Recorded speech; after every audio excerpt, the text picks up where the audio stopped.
Hey, what's up, guys? You didn't think I was going to leave you hanging on the tail of the tape, did you?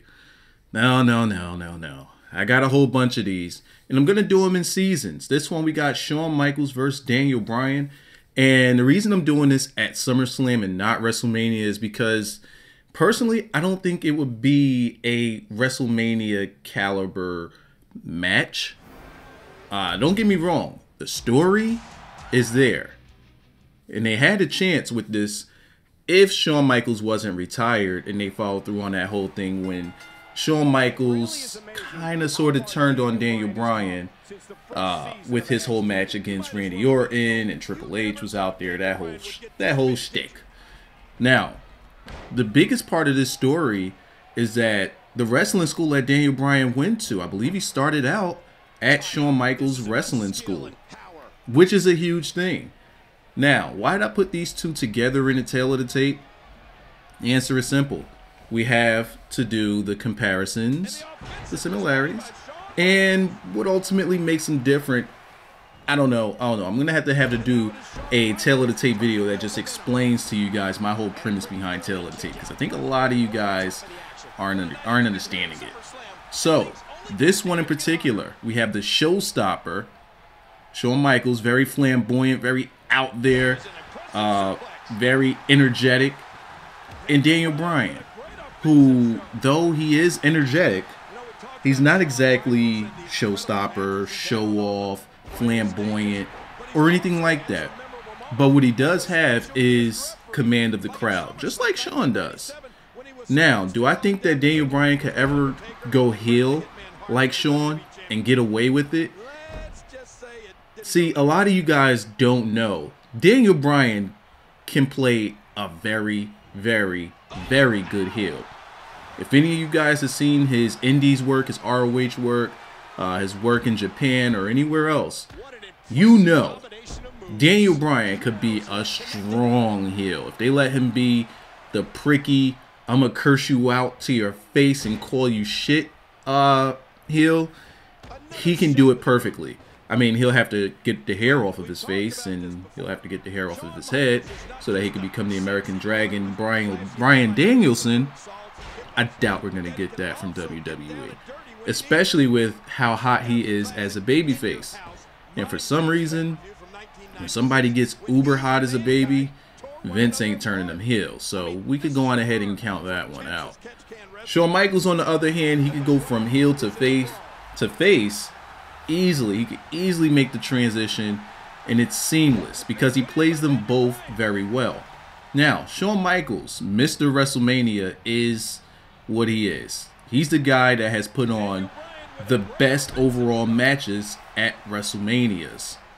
Daniel Bryan, on the other hand, hasn't gotten a chance to do that, with the exception of WrestleMania 30, where he beat 3 of the Breakfast Club members in one night. Yeah, start off by beating Triple H, which is huge. And then you get put over by beating Batista. You tap out Batista and Randy Orton. You don't tap out Randy Orton, but he's in the match and he didn't win. And it was his title that was lost, and he never got his rematch for it. But that's neither here nor there. But he beat 3 of those guys all in the same night. 3 guys that Vince McMahon absolutely adores.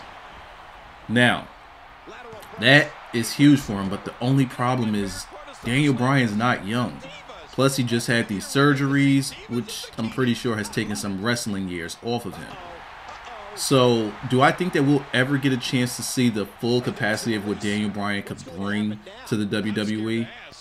I don't think so, because he doesn't have WWE mileage. He doesn't have that long resume of things that he's done in WWE that could bring him up to the caliber of a Shawn Michaels. Now, does he have that talent? Absolutely. Absolutely. But he's more of a mat-based submission wrestler.